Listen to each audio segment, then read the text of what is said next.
Welcome back to Tales of Abundance. I'm Dr. John Oberg here with Randy Lorensen for a different type of episode. Not sure I'm going to love this one, Randy. I think you'll be all right. I think you'll do fine. So, for the listeners, today we're going to find out about John and kind of why John is John.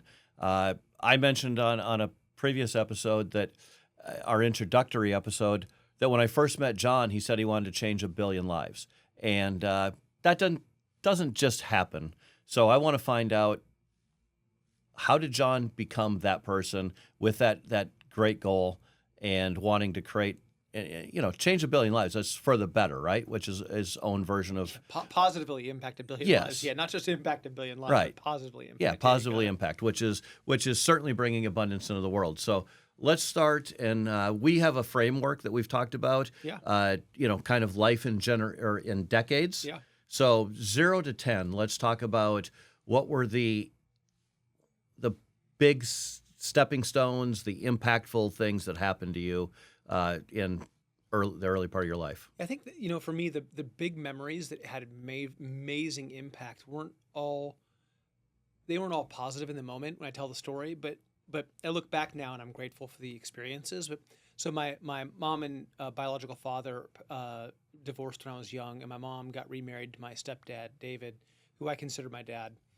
And he passed away in the second decade. But in the first decade, when I was being integrated into the family, it wasn't the easiest experience. I was so excited to have brothers and sisters. I was an only child coming into a blended family with, 2 stepsisters and a stepbrother. And my bicycle was my prized possession, and they decimated it with spray paint, just destroyed the bike, trashed it. And I didn't see how they were disciplined. I'm sure they were disciplined appropriately, but I didn't get to see that discipline. And so I felt like I wasn't protected in that moment. And so it was a real moment of angst, loneliness, separation. You're how old when this happens? It's like 7 years old. Okay. And one of the things that happened was, they would play games like we'd have on a set of stairs. They'd say, you can't step on the hamburger stair, which was whatever stair they wanted it to be. And I'd figure out which stair the hamburger stair was, and they'd immediately change it so I would lose. And so the rules were constantly being changed so that I would lose. And so I remember that experience pretty viscerally. And I think it really put a sense of justice into me that may not always be well placed in my older age. But I have this real sense of what should be fair, what shouldn't be fair. And I don't know that it's always well placed, but that was an early childhood experience in my first decade that really, really formed me. So thank you for that. I've never heard that before. Yeah. It makes me wonder a little bit about some of the frameworks and you being so stringent about a certain framework too, if that maybe isn't a little bit of that started there at least. Oh yeah, when you like changing the rules midway through the game is definitely a nerve for me. Yeah. And it's true that we have games in the world that rules do change midway through the game, but there's other times. I remember my daughter once who was losing at Monopoly and she wanted to change the rules of Monopoly in the middle of the game, and I was like, oh hell no. And it wasn't about me winning. It was about teaching her that when you're playing a game, you play by the rules of the game. I think it's important, as I've shared with my kids throughout life, like sometimes you don't like the rules of the game that you're in, but nevertheless, that's the playing field that you're on. And wishing you were on a different playing field generally doesn't serve you that well, unless you can do something about it and change that playing field later on. But that's not usually in the moment. Usually you can't change the playing field that you're on in that moment. And I mean that figuratively, not just literally. Whether it's work or school or whatever the case may be, Yeah. when you're in the middle of something, sometimes getting through it, is the most important thing. Tell the listeners where you grew up. I grew up just outside Los Angeles, California, in different suburbs of Los Angeles. I led a, middle class, upbringing. Certainly never wanted for anything. So it was a relatively sheltered upbringing. Looking back on it, I feel very privileged to have had the upbringing that I had, particularly in the first 10 years of my life. Moving into the second decade, there's a couple really big events. The first one was early in the decade when David, my stepfather, who was my dad, was diagnosed with cancer. It was kidney cancer, and it was a death sentence at that time. And we turned our living room into a hospital room and watched him go downhill over a period of a year and a half. Wow. And it was tough for the entire family. My mom is like a superhero, and yeah, she was amazing during that time. But I remember the night before he died, he became very lucid and conscious for the first time in a long time, and he asked my mom for a steak dinner when I was in the room, and I thought that meant he was better. I've been praying for a year that he would. I prayed for everything, Randy. I prayed that he would be healthy. I prayed that God would, take my life instead of his. I prayed that there'd be a Wow. miracle. I prayed like all kinds of And prayers. how old were you? I was 10 to 11. It was my 10, Yeah. 10-year-old and 11-year-old year. And That's a lot for a kid. A year and a half. So a year and a half yeah, in the house watching it. yeah, watching it happen. Hospital bed in the living room. All the machines and monitors. That's tough. Mom sleeping on the couch in the living room. And so he wakes up and asks for a steak dinner. I think everything's healed and he's good. And I didn't know about heightened awareness before death as something that was a thought that clinicians had. And so I raced into the room the next morning early, trying to catch him before anybody else did, because his life was good. And all the machines were turned off. Everything was disconnected. There was a whole bunch of people in the room next door. No one caught me running into the room, and I saw his body before they'd covered it. Really tragic situation. Mom was in the shower trying to think through how to tell the kids, not the optimal way for a child to learn about their parents' death. And another very formative moment for me, in which, unbeknownst to me at the time, I learned 30 years later in therapy, I shut down emotionally in a way that's very appropriate for an 11-year-old to deal with the grief, but I didn't know how to, as I got older, learn the tools of an older teenager, a 20-something, a late 20-something. I never picked up those new emotional coping mechanisms to handle that appropriately until I got into therapy in my 30s. And that wasn't for lack of my mom trying. My mom had me in therapy as a kid, and all the right steps she took as a parent. But I just didn't process it all the way through. And it, as we'll talk about in the future decades, had a really lasting impression on my life, both positive and negative, but had a very lasting impression. That's rough. I mean, I'm just thinking, when my mom passed, I mean, we spent a month in the hospital, and I mean, that's a blip compared to 18 months in the home, right? I mean, she was in a coma and there wasn't much going on, but it was. I mean, I knew the rough thing. I didn't know all that detail. So I mean, and there were some beautiful things that came out of it. The community that I was in at the time really rallied around the family, and so all these kids who I wanted to be, that I was friends with, that I wanted to be like close friends with, came by and were incredibly generous with me for a period of time. And I was craving that based on the experience of my bicycle, right? I wanted to be accepted into that community in a much deeper way. And so I had that experience, post David dying, and so, and that lasted for a period of time. And but I never really opened myself up, until I was in my 30s. And so you have this period of time, 20 some years, where I just wasn't available in the way, looking back, I wish I would have been available. So, yeah. Wow. Okay. Yeah. I think so often things happen to kids that have impacts later on that I think a lot of times we're not even aware. Oh, yeah. Right? I mean, like, when did you become aware? Was it therapy, or when did you become aware that was causing this for years in the future? I didn't get real crystal clarity until my early 30s, for sure. And look, I don't want to hold this out as like I had some traumatic childhood that other people don't have. Like, I've heard stories of really traumatic places, and I think we all have our story. And so I don't hold mine out to be better than or worse than somebody else, but certainly recognize that people experience things all the time, and that experience created great resilience in me in many ways that we'll talk about. And it created trauma, and so it created a lot of things. And so I'm grateful that I've been able to unpack it with a professional and learn from it and grow from it. And but you ask about like what are the most like impactful events of your first 12 years in this case, that has to be kind of top of the list. Okay. Yeah.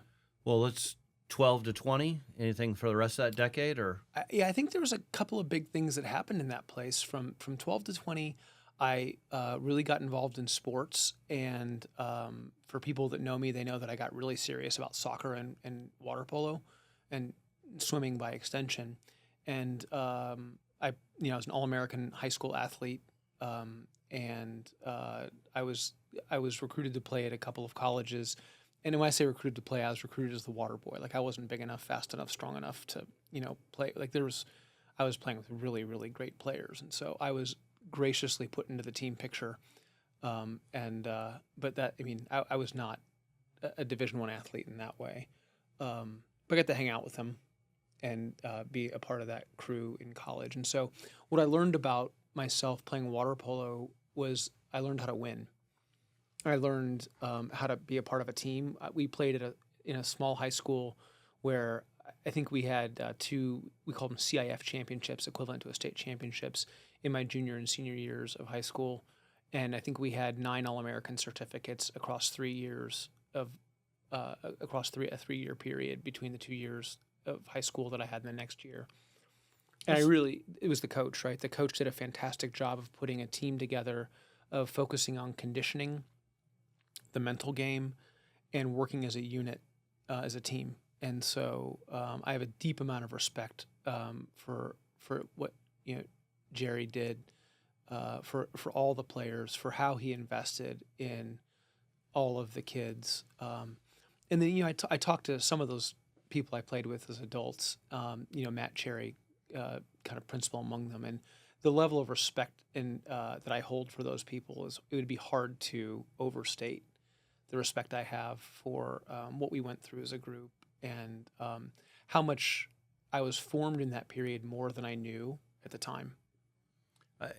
I love the concept of learning how to win. I think that's a critical skill set that people don't talk about enough.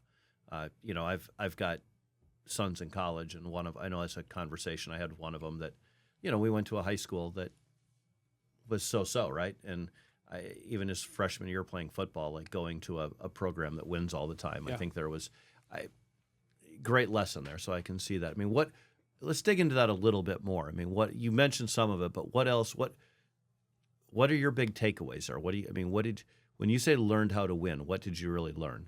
Like, what did you take with you? I think I learned about expecting to win, which is a really important thing. I also learned how to channel my intensity. There was a great intensity that came out of somewhere in my childhood, and I couldn't even tell you where it comes from, but anybody who knows me well knows that I can be intense to a fault. You know this about me. My friends know it about me. My family knows it about me. And that's been a part of my life for all of my life. But sports were a way to channel that intensity. There was one class I took in high school called peer counseling, where you learned about empathy and giving to other people. And that would place a seed in me that wouldn't sprout in the way that I would have thought for, 25, 30 more years. And so we'll come back to that, that empathy piece of it. But channeling the intensity into a good thing, for better or for worse. And I would say that there were times I was working out where I was probably too intense with people. But I remember the day before my last high school water polo game ever. Everybody was out of the pool. I knew it was my last high school workout ever for water polo. And I remember the sun setting. I remember me just looking at the pool, nobody in it, knowing that I wanted to remember that moment. I went under water, listened to the quiet. But I knew that was an important moment for me for some reason. It's great awareness still a young kid, right? I think most of us, those things happen, and we just I don't have that awareness. I don't know that I had that before or after that day, but there was that moment in time where. What about work ethic too? As far as I know, look, you work hard. Is that where a lot of that came from, or was that somewhere else? David and Jim were 2 seniors in high school when I was a freshman. And I played my freshman year of water polo in the fall, and I wanted to go swim on the swim team in the spring to become faster for water polo the next fall. And they said, you should try to get onto the varsity swim team. And I'd been, swimming, and I thought there's an outside chance, but not a great chance of that. And they said, you should just show up to morning workouts because the JV team works in the afternoon, but the varsity team works out in the morning and the afternoon. So just start showing up to practice and swimming with us. And even if you're not on the team, just keep working out with us until they let you on the team. And so I started showing up to these varsity workouts, and the water polo coach, my water polo coach was the girls team coach for swimming. And then there was a different swim team coach for the boys team. And so I'd show up, and the boys team coach wouldn't let me into the practice. And so I asked the water polo coach who was coaching the girls team if I could swim with the girls. And he let me work out with the girls team until they finally allowed me into the boys team practices. And eventually I was a letterman as a freshman on the swim team. But I wasn't willing to kind of take no for an answer. How long did that take? I don't remember. It took too long in my memory now. I don't remember if it was a day, a week, or a month. Did that piss you off? I don't remember caring. Oh. I think for me, I just wanted to be faster. But okay. I'm trying to figure out why you kept showing up, right? Because I think a lot of people, probably most people, would go, oh, I'm not allowed, and they would just, oh, that's it, right? But you took the step to go work out with the girls. I don't think that's common. Well, I don't think David and Jim were going to let me quit either, right? Yeah. They were both they were kind of rebels a little bit, not a lot, but a little bit. And they just, they picked me up at the house in the morning on the way to school, and they weren't going to stop showing up. So Okay. so in that way, I had two people that were investing in me. That's great. For reasons that I don't fully understand today, that I'm incredibly grateful for. And they continue to do that for their entire senior year. And, you don't see seniors take freshmen under their wing like that all the time. Yeah. And so I don't know what it was that had them do that for me, but I was grateful. Was that them, or was that part of the culture that the coach and the program had? I think it was them. I Yeah. didn't see it happen a lot. Okay. Yeah. Cool. All right. Anything we want to add to this phase? No, I think once I got out of high school, we kind of get into the 20s, and that's where I started my first I had a lifeguarding job in high school, whatever, but my first real job happened after my freshman year of college. I went to school. Went to USC. Went to USC, yeah. And I was very fortunate. I got into the honors biology program when I was there, where I was working in an HIV lab that some of the biology students were allowed to take part in. I wasn't doing any of the major research. I was just able to be in that part of the world. And it was really good. I was quote unquote on the water polo team, but I was not. Anyone who's on that water polo team knows that I didn't play. I didn't make the traveling team. I was never going to be a guy who did that. But the team never treated me like that. Like, everybody was amazing. And I left USC after a couple years. It was me. It wasn't USC, right? I wasn't ready for the school. I didn't hang out, make the best choices, hang out with the right people. It wasn't like I was into drinking or drugs, but I didn't make a series of great choices for that community. And so ended up transferring later on to the University of New Mexico. And I was working for a company, Vector Marketing, that sells Cutco cutlery, and had a really good set of experiences with management there that, again, invested in me personally to help me learn about things that I wasn't learning in college and hadn't learned at home. And I'm talking about things like as simple as how to manage my calendar, how to get good grades in school, how to,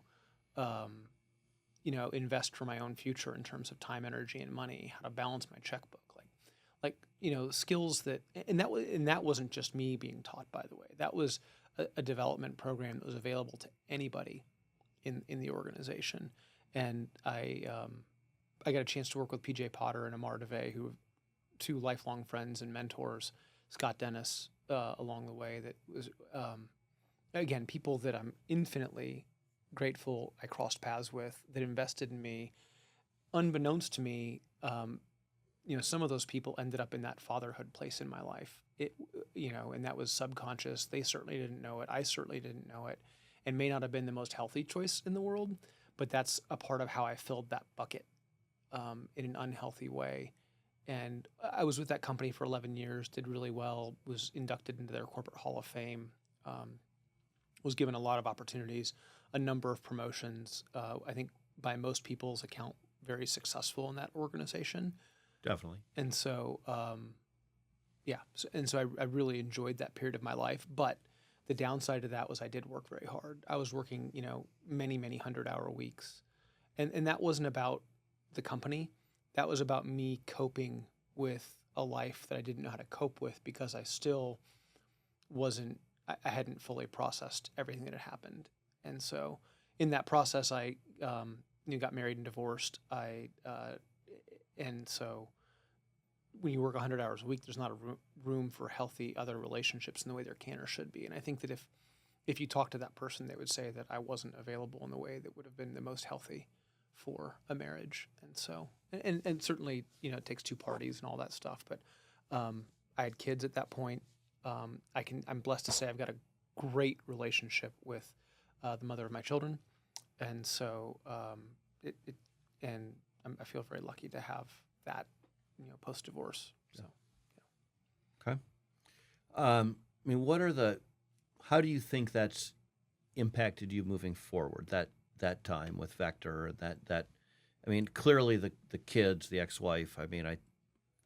That's a pretty major change. But during that time, what did you take? Like, again, you're moving toward a person that you're going to become that wants to change a billion lives. Like what? Yeah, I think I got promoted to a place where I had a reporting matrix that had I can't remember, 12 or 1,300 people that worked for me. I had 50 managers under me at one point, age of 27, 28. Pretty unusual for someone to get that much responsibility in a company, and that company gives that type of responsibility to young people all the time, and they're very good at it. They know how to do it, and we watched the company grow, I think 10x the revenue while I was there. And it was a really fun time to be part of the organization. And, PJ&MR allowed me to be part of the process improvement of the company that they were undertaking. And so I got to learn about how to make things better inside of an organization, how to rewrite processes and how to write processes for the first time and how to instill new programs into places that programs didn't exist before. And they took me along for the ride when I had no business being in those rooms, and put me under their wing to learn together with them. And so I think it taught me about how to run a business, how to run the entire profit and loss center. It taught me about how to manage people. And I remember being on the phone with many of my mentors and saying, hey, I've got this situation. How do I have this conversation? And they would patiently role play with me. Probably almost every day I was trying to learn something new about how to manage and develop people. And this was that period of time I really was learning about the psychology of management and human behavior. And I read voraciously. I became a lifelong learner at that point. I really found the value of reading books for self-development, for management development. And some of the books you and I have talked about before, 7 Habits of Highly Effective People. And, we've talked about how to win friends and influence people. And we've talked about what we haven't talked about is that I started martial arts when I was 19, and I became a black belt and a self-defense instructor part-time. And so I was reading things like the Book of Five Rings by Miyamoto Musashi. Great book. Yeah. I've read it 5 or 6 times in my life and find it, I read it 5 times by the same person translating it and found it to be 5 different experiences when I read it at 5 different points in my life. I just literally picked that book up and looked at it last night. Yeah. So I read it a couple of years ago, but I just picked it up last night. It's an amazing, amazing book. And so I just think there's that period of my life was very intense about personal development. I bought Tony Robbins' 30-day program and went through it with a number of people that wanted to go through it with me on a couple of occasions. And so I really felt that I took agency of my life in my 20s. And that showed up in my work ethic, and it showed up in my really trying to invest in people and help people grow in the early parts of their career. Let's tug there a little bit. You said took agency in your 20s. Was it the work experience? Was it getting married? Was it having kids? Was it martial arts? Was it all of that? Was it something else? I think it was all of it. I think martial arts was all about the mind, body, spirit. I wasn't Christian at that point. I was devoutly agnostic at that point in my life. And so it was really about the mind, body, spirit piece of it and how to balance all of that. And then there was the work ethic piece of it was how to work. Yeah. And I worked hard, maybe too hard. Yeah. In fact, probably too hard. And then, the kids, I mean, I remember my daughter is my oldest, and when I was at a class learning how to change diapers, and this particular class was an all dads class they had us at. And they said, how many of you are having girls? And half the dads raised their hand, give or take. And he said, keep your hands up. He said, of those people that, are having daughters and it's your first daughter, how many are scared? And I think all of us stood up on our chairs, like, just, frightened to death because we knew what 15-year-old boys thought, And when she was born, I remember changing her first poopy diaper, and I picked up the old diaper and put the clean one underneath like I was taught to do. And as soon as I rolled up the first diaper, she pooped on the clean diaper that wasn't even on yet. And I did it again. And then so the third clean diaper is now underneath, and she pooped on that one. And I took the last clean diaper finally, and I lifted up her legs to put the last clean diaper, and she peed, and the pee went up over her shoulders onto every clean, blanket, onesie, hoodie, like every single clean thing on her bed at that point was now either urinated on or had poop on it. And I yell for the nurse that I need some help, she's soiled everything on the bed, and I'm totally defeated. And the nurse just kind of smiles like this happens all the time to dads. And I swear that my one-day-old daughter, who didn't have the biological capacity for smiling at that point, according to the science, winked and smiled at me like, this is the way it's going to be. And it's just a different kind of love you feel in that moment. Yeah. And my daughter knows that, I love her to death and to the ends of the earth. And so, that's how that part of my life changed. All right. So what's next? So I move through the divorce, and I start therapy. And I will say that, therapy was a time of my life of self-discovery that was painful self-discovery. I obviously wanted to figure out what had happened in the marriage, but like any good therapist, the therapist asked questions about my childhood. And so we delved into the impact of, my dad's death on my life. And we delved into the impact of relationships and how for 22 years I had been very transactional in the relationships I'd had with people as an emotional protective mechanism.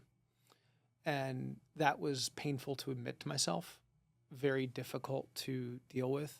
And I had to then ask myself, what are the relationship skills that other people learn at age 12, and then 16 and 20 and 24 and 28 that I just didn't have. And I then had to go learn those relationship skills. And I think there are people in my life that would tell you that I've done a good job of that. I can assure you there's probably some people in my life that would tell you I haven't done as good a job as they wish I would have. But I've made it my mission to really understand relationships personally and professionally, and then to professionally lean into the impact of good relationships on performance. So I could tell you all about performance at work on the non-relationship side. I've spent my entire career doing that, but I've spent 10 years less on the relationship side. And what does that mean? And so how does human behavior of relationships impact, performance over and above just the, human behavior part of the stuff that an individual does as an individual? And I think that's made a huge difference in my career. By the way, for the listeners, I think this is a pretty good window into how John's mind works, right? Most people, when they have something, they just kind of flounder around and they think, oh, I'm going to work on this, and they might or they might not. But you really go in and understand a subject, right? And certainly you're intelligent, but there's also just you have a curiosity. You're like, I'm going to figure this out, and I'm going to figure out the best way. And then, to your credit, you don't just figure it out, you go execute it and actually work on it. And like, this is something that, like, you got years into it, right? But you figured out best practices and applied it. Yeah.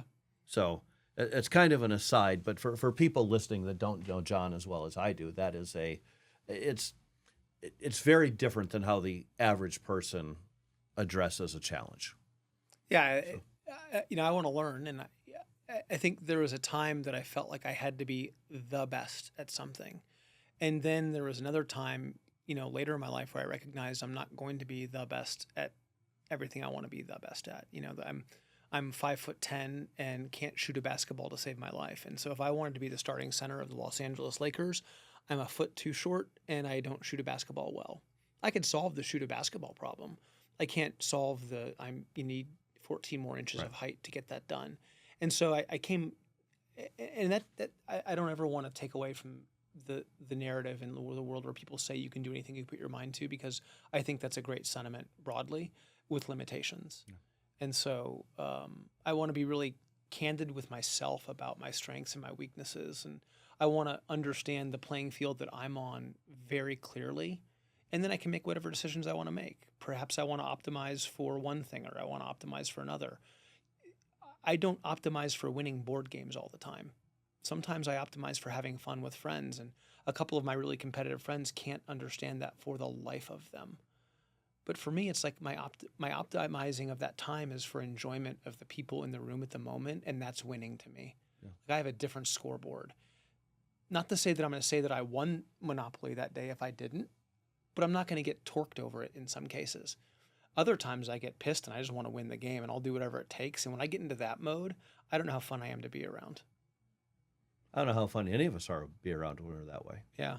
Right? And it's interesting. We live in a country that we love the winners and the people that, we look at a Tom Brady or a Michael Jordan or, two of the people that come to mind that are unbelievably competitive. And, I know Tom Brady, the documentary was, if you're going to beat me, I'm willing to die for this game, right? So we celebrate that, but it doesn't always make the nicest people to be around. I think I just learned that there's different types of winning. There's different races that can be run. And I think there's I just want to be clear about the things that are important to me. And the things that are important to me are not the outcome of a Monopoly game. They are the relationship that comes with the experience and the shared experience. I didn't understand that, Randy. Like when I grew up, I was like, why would you pay $40 for a concert ticket and go see the music once when you can pay $15 for a CD and listen to it 100,000 times? That made no sense to me. Now I love going to concerts with people that I enjoy. And people ask my favorite things to do as hobbies. It's just about anything with my friends. Yeah. Like if my friends want to do it, I'm pretty much in. Yeah. Within, legal boundaries, ethical boundaries, but my friends would never want to do those things. But like most things they want to do, I want to do. Couple exceptions. Like, a couple of my friends love hella skiing. There's a risk set there where I just don't feel like I'm good enough to take that risk at my age, and the risk reward doesn't work out. And, could I do it at my age? Of course. Are there people my age? Of course. Just not. No, but I just think there's a lot of wisdom in that and what games you want to win. And that's hard for myself included, right? Sometimes I get in a game and I just want to win, but we get hijacked, right? You get hijacked by the desire to win, right? And you forget what's the real prize. And for me, I think I've been really clear for a long time. The real prize for me is the relationship. Yeah.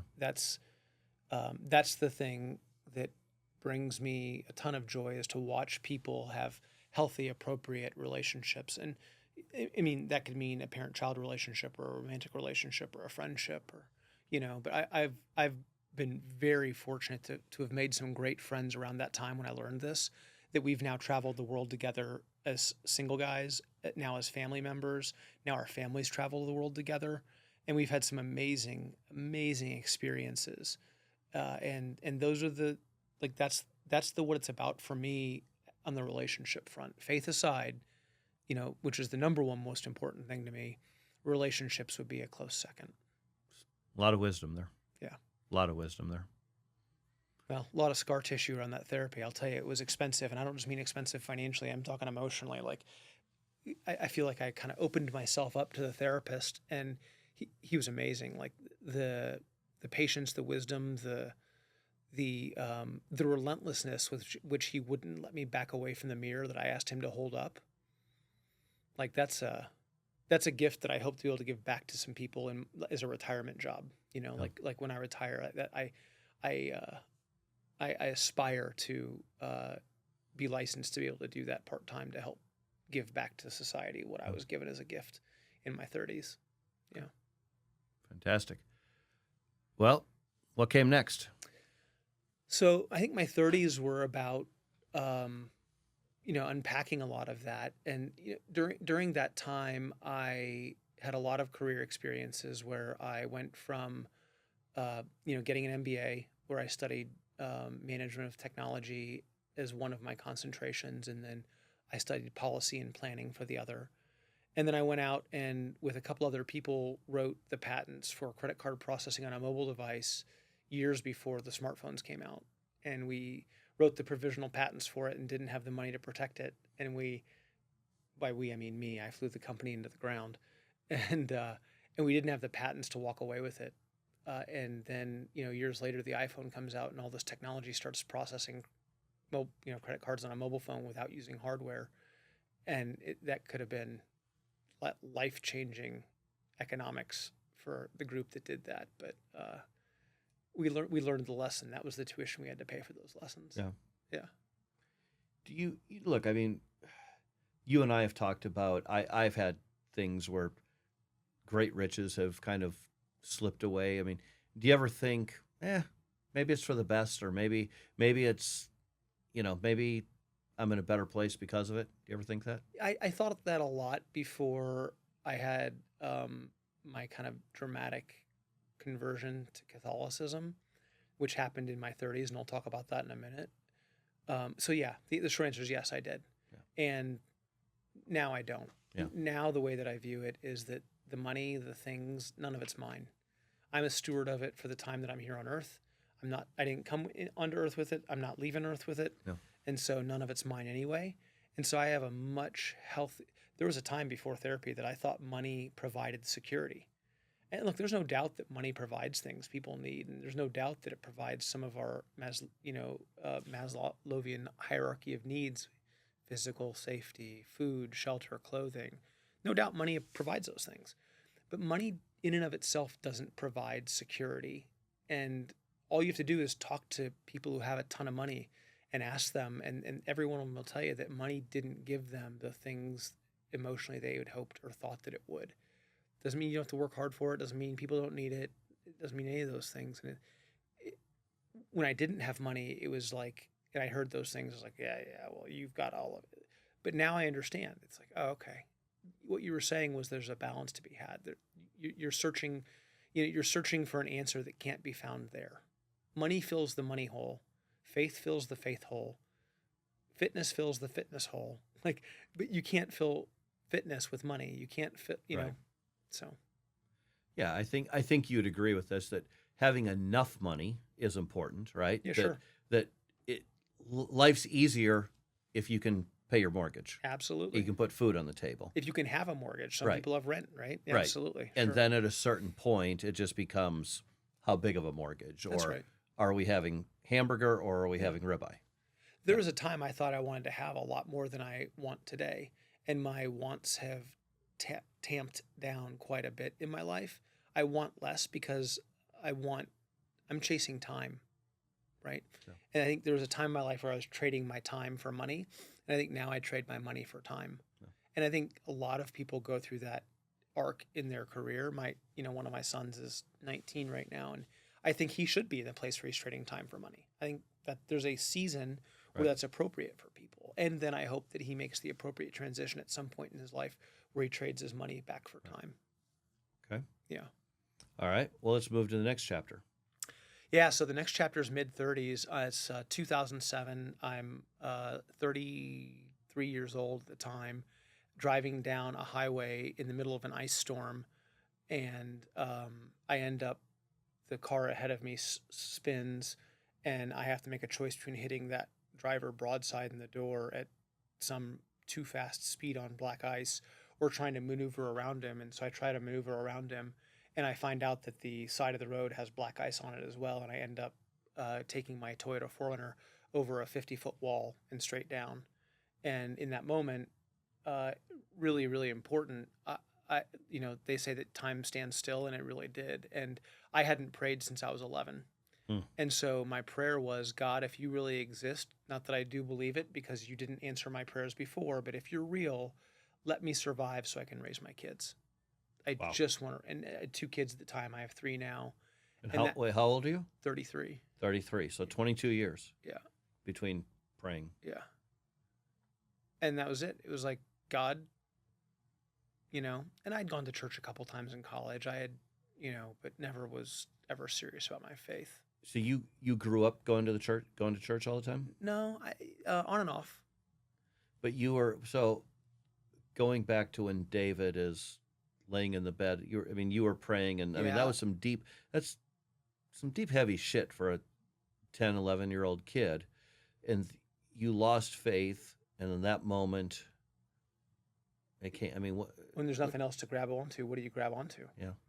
And so I closed my eyes, I let go of the steering wheel and relaxed my body, which probably helped a lot. Yeah. And my car goes off this wall, and it lands in a way that was late. So at the bottom of that wall was a frontage road. On that frontage road was an EMT instructor who taught EMT at the local community college. Wow. Who watched my car come off the top of the wall and fall down 50 feet onto the ground 100 yards ahead of his minivan with his 2 daughters in the back. And so my car goes over. He immediately pulls over and goes to help pull me out of this car. I was able to unbuckle myself, crawl out of the car, and didn't have but, a droplet of blood on my head that came from some safety glass that had scratched me. I've had hangnails that bled more than the scratch that I had. And I walked away from the accident, and the ambulance showed up. The car was totaled, and they took me to the hospital, with the neck brace and the backboard and all that stuff in the ambulance. And they released me. They're like, yeah, like no issues, like no issues at all. And I invited that guy to dinner a few weeks later, and he said, I've seen accident sites my whole career, and I can't believe you're alive. The fact that you weren't hurt, it's a miracle. And so I spent time searching for God. I went to different churches until I found the right church. Eventually, I found the Catholic Church, and it's a well-publicized story. There's videos online that have like an 8-minute story of how I found my way there. But it was like a call, it was, and I made a promise in that, however, 1 second or 2 seconds or however long, I made a promise to God that I'd come find him. And when he delivered the opportunity to raise my kids, I didn't want to back out of that promise. Like, I wanted to keep my word. That was an important one to me. And I felt like I've been in the right place ever since. And I don't believe that, I'm passionately Catholic. And I recognize that everyone is in a different spot in their life on their spiritual journey, from atheist to agnostic to true believer.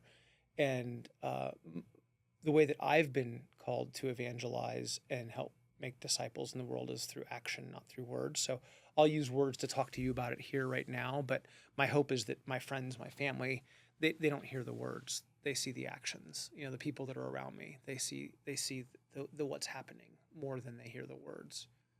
I hope that's been your experience with me for the last 15 years. Absolutely. So that's, yeah. Wow. Okay. So traumatic experience. Yeah. Traumatic right? experience. Life-changing. Yeah. Right? So now where do we go?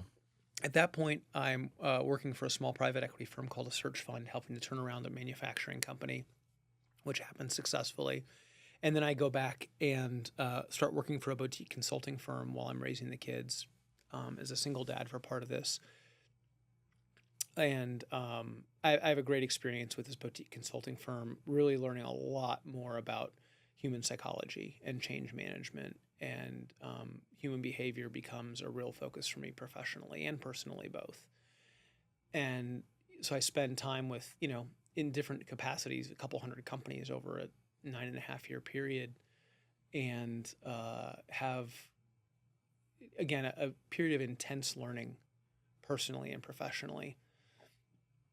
I get married again, have a second divorce, another child, and again, very fortunate to have a strong relationship with the mom post-divorce, and get through a period where at the end of that period, my mom ends up with chronic disease, and in 2010, she has essentially respiratory failure, and I think that she's gonna pass away, and she doesn't. And so she's 100 days in the hospital, and she survives, and 7 more years. So during that whole time period, she's got 7 kind of free years of life, and then it has so happened that she passed away, and I changed jobs all within a couple weeks of each other. Met my my wife Amber at the time. We'd been dating for 5 months at that point, and so now I'm navigating the loss of my mom at that point too. It's a lot of upheaval in a few months. Oh yeah, changing jobs, and during that time, a few years before, I had started a company as a co-founder and a founding board director, as a sideline. That we started the company in 2014 called Sedera Health, had a successful exit in 2023, and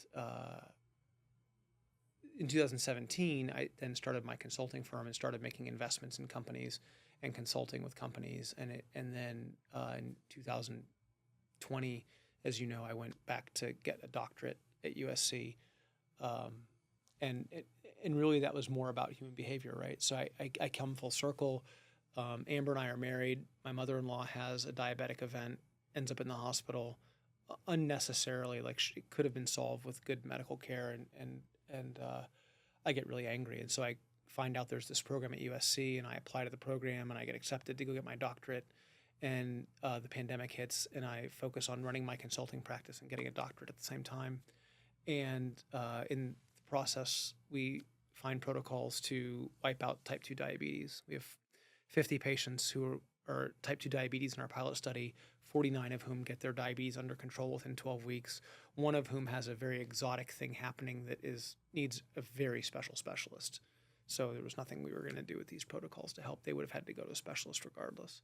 And we kept 83% of those patients out of the hospital for 2 years. And then And what, for perspective, that's how good is that? What's normal? I mean, if someone has more than one condition, it's less than 10% get controlled. If it's diabetes, only less than 50% over 14 months. So 98% in 12 weeks is jaw dropping. Yeah. If you can drop someone's A1C with a drug by 1% over a year, you've got $1 billion drug typically. I got a lot of questions here, but I think we'll save a lot of that for a future episode where we'll get into Procena. We'll dive deep into and more, a lot deeper dive. The bottom for line listeners. is we were getting better clinical results in 4 weeks than most drugs get in a year. Yeah. And there's a lot of great doctors and drugs, and more so today than when we did our pilot study. So it's all great stuff. But at the end of the day, now I've got a way that we're going to wipe out type 2 diabetes. And so I've got my consulting firm, advisory firm that does work. And I think that we have a legitimate chance of changing 1 billion lives there with a couple of very specific initiatives that we have going. I think in Procena, we can talk about, I think there's a chance, 3.5 billion people with chronic disease. I think we can get to 1 billion lives improved within my lifetime. And so, it's like I've got an amazing family who's incredibly supportive, 3 kids who are just, amazing. A wife who is, I can't decide if it's a rock star, a superhero, or both. Probably both. And I've got friends that are, lifelong friends at this point. And then, I'm incredibly blessed, and for all of it, I feel like I still need to work hard. I've got a lot that I need to get accomplished between now and, the end of my life. And I love what I do every day. Like, I love what I do with my friends. I love what I do for my family. I love what I do for work. And I don't know a lot of people that can say that. I feel really, really fortunate. The people like you, people I work with, I feel like, I'm friends with you. I've been friends with you for a very long time. We work together. It's true with a lot of the people that I work with. And so I don't know a lot of people that get to say that. I'd like to think that's partly by design because I wanted to design my life that way. I think partly it's God's grace. Whatever it is, I'll take it. I think it's God's grace, and I think it's I think there's an old Arab proverb: "Have faith in God and tie up your camels." And that's right. I think you've done a good job tying up your camels. And of all of that, by the way, I don't think I've ever told you this, but I watched the first, the after effects of the first 2 marriages, I guess more. Mm-hmm. And you joked about it a lot, but you could tell there was a real pain in there, or Sure. like that was a really important thing, and to watch what you and Amber have now is really, really, really fantastic. So Yeah. I'm really happy for you for that. Yeah, she's, I mean, like I said, superhero, rock star, some Yeah. of both, like amazing. And we work hard at it too, like we do I mean, you're going to be shocked to hear this. We have a framework for that. Of course you do. We listen to the Gottmans, who, John and Julie Gottman are I think, two foremost expert researchers in the world on marriage. And so we have read their books, and we spend a lot of time together. We have a date night once a week that hardly ever gets canceled. We talk about our marriage, at least once every couple months. We'll ask each other, like, are you happy in the marriage, and how are you doing? And then genuinely, I try to look out for her happiness before my own. And genuinely, I know that she's paying attention for mine before her own. And it's, it's a very fortunate chemistry that we have around taking care of one each other. Yeah. And I couldn't be more happy with, and that doesn't mean it's not hard some days or whatever. It's work, but it doesn't feel like work to me. No, I just from the outside, it's really great. So it's pretty great from the inside too. Yeah. Good. Pretty great. Yeah. Again, I'd like to ask more questions about Priscina, but I think we'll get there in a future episode. Is there anything else that we should be covering that we haven't covered, or that you want to add? No, I think we got to it. I think, this podcast for me is about trying to just expose all of the lessons to people who are searching like I was searching for. That, in the dark times, and I've had some really rough stretches, I was hungry and searching for stories that would tell me it was going to be okay. Like that it hasn't always been okay, but I wanted to hear the stories of redemption. I wanted to hear the stories of the hard-fought victory. I wanted to hear the stories of failure that were then redeemed in some other way later on. And so I think my hope, as we've talked about this, is to share with people not just the tools, and the lessons we've learned to make it easier for people to get those things, so it doesn't take as long as it took me or you or us to find, but also to give a platform to people who have a story to tell, and then to get deep into those stories so people can see behind the curtain. I think a lot of the stories, they're 30, 45-minute, 60-minute stories, and we'll tell those stories here too. But like, how do we take a few people and get really underneath, the underside of that story, so people can see the sometimes hard-won lessons, the difficulties that go along with it, and then how do we share those stories of the muscle building and the resilience building that are required to get through life sometimes. Like, I think those are all things we hope to bring to the listener as we go through these episodes. Yeah, and I think for the listeners, this is sort of a mini version of one of those. John and I are not going quite that deep in our stories, because you will get a chance to find out a lot more about us as we talk. You'll get little pieces of us throughout the upcoming episodes. It's not because we're shy. Yeah. happy to overshare. Great. So, which that happens. So yeah, but I think for the listeners, this is about giving all of that, and then offering a framework for a community where we can have those conversations in a way that is mutually respectful. Hopefully, people see between the two of us this discourse where we agree sometimes, we disagree sometimes, and we're still great friends. Even when we have radical disagreement, we can still be great friends.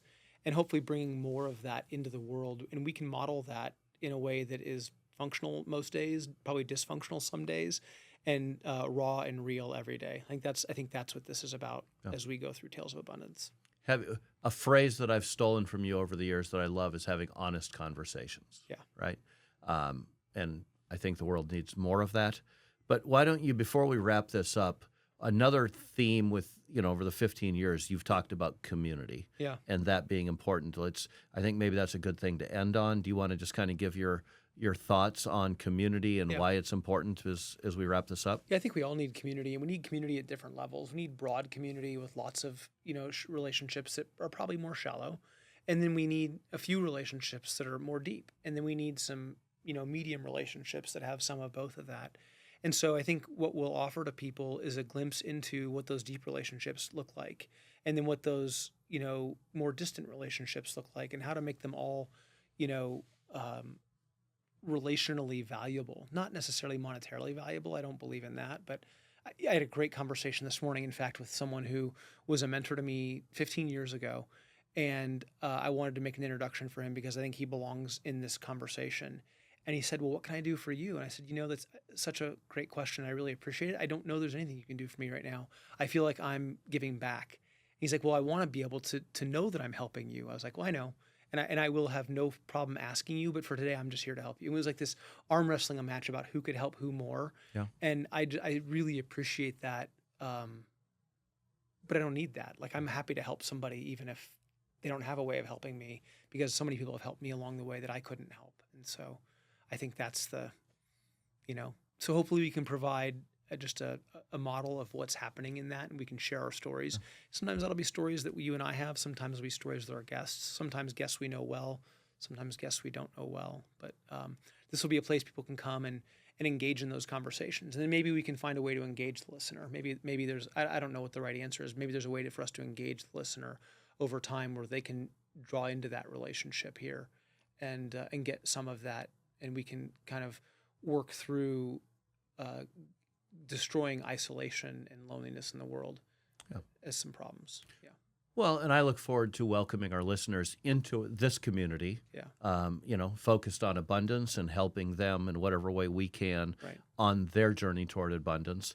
Whether that's listening to this podcast, going to our website, talesofabundance.com, or reading blogs or whatever level that is they engage. It could be contributing to blogs, could be entering the conversation. We're very open to all of that. And so I think that, and that abundance will be measured in relationships, it'll be measured in faith, it'll be measured in money, it'll be measured 100 different ways, maybe more ways than there are people. And so I think that'll be the joy of learning as we go along the journey together. Yeah, for sure. Right. So I would like to thank you for sharing this and being vulnerable. I think that's great. Listeners, I would love to have you guys join the community, as I just mentioned, whether it's the website, join our Discord, or however it is that you want to engage. Download the podcast, subscribe. Yeah. That's great. Yep. Thanks, everyone. Thanks for the time, Randy. Thanks for the great questions. I'm looking forward to it. I know we're going to have a lot of fun conversations in the days, weeks, and years to come. Okay. Talk soon.